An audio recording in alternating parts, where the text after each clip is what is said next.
2025년도에 비트코인 가격이 2배, 3배가 되면 당장 중국 정부가 콘에 몰릴 거라고 보고 있어요. 비트코인마저도 완벽한 탈중앙화냐고 물어보면 완벽한 탈중앙화라는 그 개념부터 정의가 잘 안 돼요. 지금 트럼프 행정부의 친가상화폐 정책의 백미는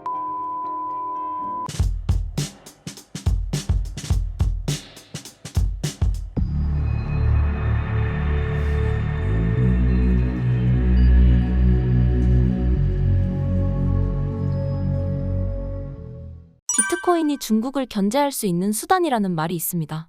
이 부분에 대해선 어떻게 생각하시나요? 2025년도에 비트코인 가격이 2배, 3배가 되면 당장 중국 정부가 콘에 몰릴 거라고 보고 있어요. 왜냐하면 원래 중국 정부는 4년에 한 번씩 비트코인 붐마다 비트코인 붐을 꺼트리는 데 앞장섰거든요. 2023년도에 12월 달에 비트코인이 치솟았어요. 그때 중국의 인민은행장이 중국 기업 탄센트라든가 알리바바 이런 데는 비트코인 건들지 마 이렇게 구두로 명령을 해갖고 일주일 만에 한 50% 날렸죠, 가치를. 그리고 2017년도에는 중국인들이 비트코인 너무 좋아하는데 거래소를 금지해버렸어요. 2021년도에는 채굴을 금지했어요. 그럼 2025년도에는 뭘 금지할까? 아마도 난리가 나면 중국인들도 엄청 비트코인 할 거예요. 그래서 아마도 금지할 게 이제는 소유 금지밖에 없어요. 비트코인을 소유하는 것은 금지다. 근데 이게 모순인 게 비트코인 소유를 금지하려면 중국이 그동안 거래소를 금지하지 말았어야 돼요. 그래서 우리나라도 마찬가지지만 거래소 데이터베이스가 있어야 누가 얼마만큼의 비트코인 갖고 있는지 알잖아요. 근데 2017년도에 이미 위안화 거래소를 추방했기 때문에 중국 정부가 알려면 한두 명을 타겟으로 해가지고는 알 수 있겠지만 전반적인 소유 현황을 알고 있지는 못해요. 그래서 이걸 소유 금지를 하기에는 상당히 어렵지만 그래서 선언적으로 할 수 있겠죠. 분위기를 끄기 위해서. 그런데 그런다 그래서 소유 못하는 것도 아니거든요. 그러면 이거를 자유화해? 자유하면 더 큰 문제가 생길 거예요. 중국은 자본이 지금도 유출되는 나라거든요. 중국의 부자나 이런 사람들이 중국 정부를 믿지 못하니까 돈을 자꾸 해외로 빼돌려요. 그런데 비트코인은 그러기에 너무 좋은 용도거든요. 그래서 중국이 비트코인을 유턴해서 허용한다는 주장이 있어요. 미국이 이러니까 중국도 허용할 거다. 바이낸스의 짱뽕짜오가 이런 사람들이 주장을 하고 있는데 저는 그렇게 되기가 쉽지 않다고 보는 이유가 허용을 하면 중국이 자본 유출 감당이 안 될 거예요. 근데 어떤 경우든지 간에 그건 속도의 문제가 있는 거지 미국을 중심으로 해가지고 비트코인을 쭉 끌어올리면 중국 정부는 굉장히 난감해질 거예요. 중국이 비트코인 대신 금을 모으고 있는 이유는 무엇인가요? 중국이나 러시아나 이런 나라들은 미국의 어떤 그런 횡포를 되게 싫어하는데 특히 어떤 횡포냐면 금융을 차단할 수 있는 횡포가 있거든요. 이걸 미국은 횡포라고 생각하지 않고 전쟁 대신에 선택할 수 있는 평화로운 제재 수단이죠. 이란이나 북한이나 러시아가 이번에 전쟁 일으켜서 금융 제재를 받았죠. 그래서 달러를 구하려고 하잖아요. 전 세계에 있는 사람들이 달러를 구하려고 하는데 러시아나 이란이나 북한하고 거래를 하면 너는 달러를 못 구해 이런 게 바로 미국의 수단이거든요. 그러니까 그럼 내가 러시아 기업들하고 거래하지 말아야지. 내가 이란 기업하고 거래하지 말아야지. 이런 생각을 이제 하게 되니까 중국 입장에서는 머릿속에서 시뮬레이션을 돌려보는 거죠. 우리가 대만을 필요할 때는 점령해야 되는데 대만을 점령하면 당장 미국이 중국하고 달러 거래하는 모든 은행들을 세컨더리 보이콧을 할 거라고 선언할 거란 말이야. 그럼 우리나라 기업이나 국민들이 달러 거래를 못하게 되고 그럼 우리는 석유도 못 사오고 식량도 못 사오네? 그러면 어떻게 해야 되지? 그래서 만든 게 칩스라 그래가지고 CIPS라 그래가지고 위안화 결제 통신망을 만들었어요. 자기네들밖에 안 써요. 그래도 이런 걸 통해 갖고 사우디한테도 위안화 받아줘 이렇게 미리 해놓는 거거든요. 근데 결국은 위안화에 대한 근거 자산이 있어야 되잖아요. 그게 미국 국채면 모순이 생겨요. 미국에 대해서 독립적인 금융망을 만들려고 했는데 근거 자산을 미국 국채로 삼을 수 없잖아요. 그래서 근거 자산을 금으로 삼아야 되니까 실물 금을 모아야 되는 거예요. 과거 비트코인은 고위험 자산으로 취급받았습니다. 하지만 현재는 많은 정부와 기관들이 투자하고 있는데요. 어느 시점부터 정부, 기관들이 투자하기 시작했나요? 올해 1월 달에 미국에서 ETF가 승인이 되고 나서부터 전 세계에 있는 모든 기업과 기관들이 비트코인을 다시 보기 시작했을 거예요. 다른 나라도 아니고 미국의 월가에서 비트코인을 하나의 누구나 투자해 볼 수 있는 그런 자산으로 만들었기 때문에 이게 뭐지? 라는 생각을 했겠죠. 우리나라 대표적인데 금지를 했잖아, 우리는 ETF를. 그러나 그렇다고 해서 우리나라 기업이나 은행이나 이런 데서 관심을 끊는 게 아니라 언젠가는 허용해 줄 거를 위해서 지금 대비하고 있는 거죠. 올해 1월 달에 미국에서의 ETF 승인이 매우 결정적이었다고 생각하고 있습니다. 정부와 기관들이 비트코인을 투자하는 이유는 뭐라고 보시나요? 정부하고 기관들이 투자하는 이유는 일단 리스크 분산 차원에서 하겠죠. 비트코인은 달러 표시 자산이라고 봐도 무방해요. 그러니까 우리나라에서는 원화로 표시되고 있지만 비트코인을 들고 외국에 나가면 당장 달러로 바꿀 수가 있잖아요. 아니면 한국에서도 비트코인을 달러로 바꾸는 게 어렵진 않습니다. 그게 아까 말했던 그 거래소에 있는 스테이블 코인으로 바꾸는 거거든요. 그래서 달러를 가지면 좋지만 달러의 접근이 제한적일 때 비트코인은 아주 훌륭한 대안이 되거든요. 그래서 기업이나 글로벌 수준에서 비즈니스를 하는 기업들은 비트코인 일부 가지려고 할 거예요. 또 다른 이유는 투자적인 관점에서 비트코인이 비상관 자산의 성격을 좀 갖고 있어요. 비상관 자산이라는 건 뭐냐면 거시경제적인 효과에 대해서 무관한 자산을 말해요. 근데 이거는 이상적이고 그런 자산은 없어요. 그런 자산은 없는데 그래도 가장 덜 영향을 받는 걸 비상관 자산이라고 하는 거예요. 옛날에는 주식하고 채권이 반대로 움직였어요. 그런데 지금은 주식 가격과 채권 가격이 반대로 잘 안 움직이는 뿐만 아니라 위험을 분산하는 역할이 미미해져 버렸어요. 그래서 금이나 그림이나 혹은 상업용 부동산이나 이렇게 주식과 채권화의 흐름하고는 반대로 되거나 아니면 움직이지 않는 자산을 일부 보유하려고 하는 거예요. 그렇게 분산을 해야 되기 때문에. 근데 비트코인이 아주 대표적인 그런 비상관 자산으로 대두되고 있어요. 비트코인도 사실은 단기적으로 보면 추세를 따라가요. 그런데 장기적으로 봤을 때는 비트코인은 자기 나름대로의 주기가 있거든요. 그러니까 장기적으로 봤을 때는 주식, 금, 외국 돈 이렇게 투자할 때 비트코인 일부 갖고 있으면 위험이 좀 분산이 되는 효과가 있죠. 최근 MS 주주총회에서 비트코인 투자에 찬성한 사람이 0.55%였다고 합니다. 그들이 반대한 이유가 무엇인가요?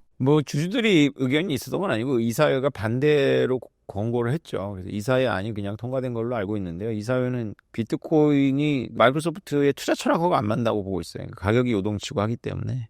기업형 코인이 나올 가능성은 어느 정도라고 보시나요? 거의 100%죠. 그러니까 지금 트럼프 행정부의 친가상화폐 정책의 백미는 결국은 미국의 빅테크 기업들이 그동안은 블록체인에 대해서 되게 소극적이었어요. 관심이 없었던 건 아니라 다들 나름대로 준비를 하고 있는데 됐으면 코인을 만들지는 않고 뭔가 블록체인 운영해 보려고 했거든요. 근데 코인을 만들지 않으면서 블록체인 운영하는 것은 좀 답답한 일이에요. 왜냐하면 블록체인이라는 게 비싼 시스템인데 비용을 외부화하는 거거든요. 그러니까 코인을 만들면 코인 가치가 생겨서 그 코인을 가지려고 하는 사람들이 그 시스템을 대신 운영해 주는 게 어떤 비트코인에서 혹은 이더리움에서 우리가 보는 모습이거든요. 근데 기업들이 이거를 하려고 했더니 지가 다 분산 서버를 운영해야 되는 거예요. 그래서 이거 왜 하지? 이런 생각이 드는 건데 만약에 코인을 기업이 만드는 것에 대해서 과거처럼 규제적이지 않고 그것도 뭐 가능해. 그럼 뭐 이러이러한 안전장치를 만들어 이렇게 해갖고 한다면 100% 기업형 블록체인들이 마구 나올 거예요. 그래서 그런 플랫폼 경쟁이 치열하게 있을 거라고 생각하고 있습니다.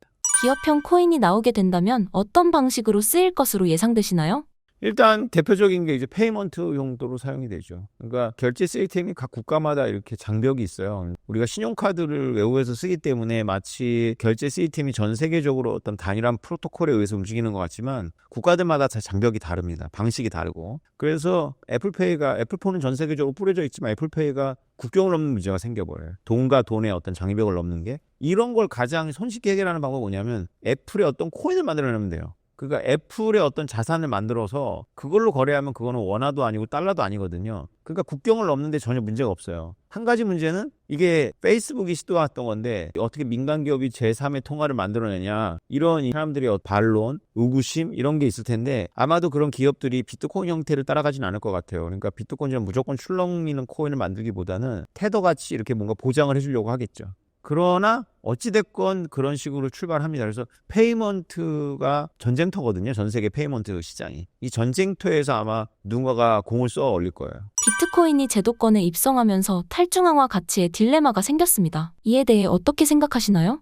비트코인은 철학적으로 탈중앙화를 지향하죠. 그리고 어느 정도는 맞아요. 비트코인마저도 완벽한 탈중앙화냐고 물어보면 완벽한 탈중앙화라는 그 개념부터 정의가 잘 안 돼요. 근데 어쨌건 현실에 있는 거니까 근데 비트코인 역사에서 이런 논쟁은 계속 있어 왔어요. 그래서 2014년도에 윙클보스 쌍둥이가 미국 증권거래위원회 SEC에 비트코인 ETF 승인을 신청했을 때 논란이 굉장히 컸습니다. 우리 생각에는 다들 비트코인 가지고 있는 사람들이 가격이 오를 걸 예상해서 다 좋아할 것 같았지만 그렇지 않았어요. 그 당시는. 이거를 왜 주류화하려고 하냐. 비트코인은 우리들의 돈이지 정부가 이거를 뭐 승인하고 말고 무슨 의미가 있냐. 근데 이제 윙클보스 쌍둥이의 주장은 뭐냐면 이게 ETF가 돼야 할머니들이 비트코인 살 수 있다 했어요. 그게 2014년도 논쟁입니다. 그러면서 이제 비트코인 세계에도 그런 아주 근본주의적인 어떤 생각을 갖고 있는 사람들이 점점 옅어진 거죠, 비중이. 지금은 그런 거 됐고 가격 올라가면 장땡이지 이런 사람들이 훨씬 더 많은 거예요. 그래서 가끔씩 삑소리가 나는 거죠. 아니 그런데 이렇게 기관들이 다 갖고 있으면 비트코인 진짜 탈중앙화된 거 맞아? 이런 질문이 나오는 거죠. 그렇다면 그게 그렇게 중요하다면 1월 달에 승인 나기 전에 막 가서 누워야 돼요. 절대 반대 막 이렇게 했는데 그것도 자기 돈 들이면서 비트코인 ETF 승인을 반대하기 위해서 자기 비트코인 써가면서 로비했다는 말은 못 들어봤어요. 그때는 또 가만히 기다려요. 자기 자산 올라가니까. 대표적인 게 이제 우리나라에서도 유명한 그 카우보이 모자 쓴 지미송이라는 친구인데 그때는 한 말도 안 해요. 그러다가 이제 대기업 은행들이 이제 비트코인 컨퍼런스 오니까 저 사람들은 여기 들어보내지 말라고 막 얘기하는 거지. ETF 승인 다 하고 나온다고 나서. 대표적인 기회주의적인 모습을 보이죠. 그런 건 철학이 아니에요. 철학이랑 일관성이 있어야 되니까 본인이 좀 손해보더라도 야 비트코인 ETF 반대야 나는 뭐 이렇게 나와야 되는데 그럴 배짱이나 철학 있는 사람이 없어요 이 세계에. 그런 흉내를 내는 지미송 같은 애들이 잔뜩 있는 거야. 비트코인의 제도권 입성으로 인해 비트코인의 가치가 떨어질 위험은 없는 것일까요? 아까도 얘기했지만 사람들은 이제 뭔가 완벽한 걸 자꾸 생각을 하는데 애초에 완벽한 거래가 뭐라요? 그럼에도 불구하고 비트코인이 그러면 탈중앙성이 의미가 없느냐? 아니 의미 없지 않아요. 뭐 미국의 기업들, 미국의 금융기업들이 벌써 ETF 승인하고 100만 개를 흡수했는데 내년 되면 이게 300만 개까지 증가될 가능성이 있단 말이죠. 그러면 이제 전쟁이나 이럴 때 미국 정부가 그 금융기업들한테 야 비트코인 니네가 가지고 있는 거 고객들한테 나눠주지 마 동결 하면 동결되는 거예요. 그래서 비트코인 2,100만 개 다 동결되는 건 아니잖아요. 일부분에 대한 어떤 그런 영향력을 행사하겠죠. 구독자님들께 한 말씀 부탁드립니다. 비트코인이 가격이 오르면 언제나 저는 10년 동안 봤지만 비트코인 가격이 오르면 사람들이 다 되게 낙관주의에 중독이 됩니다. 그래서 계속 오를 거라고 예상을 하는데요. 아무리 좋은 호재가 있어도 계속 오를 수는 없습니다. 왜냐하면 누군가는 이제 이익을 실현하려고 하거든요. 그래서 여러분들은 계속 추이를 보시면서 추세적으로 투자하지 마시고 지금 되게 위험한 때니까 언제건 폭락했을 때 그때 겁먹지 마시고 아 이건 나한테 준 기회다 라고 생각하고 그때 조금씩 사셔야 돼요. 지금은 2023년과 2024년 초처럼 있는 돈을 다 털어넣어서 과감하게 투자할 때가 아니라 지금 되게 조심하면서 지금이야말로 진짜 조금씩 가격이 조정받을 때마다 사시면서 축적해 나가시는 방법을 추천드리겠습니다. 감사합니다.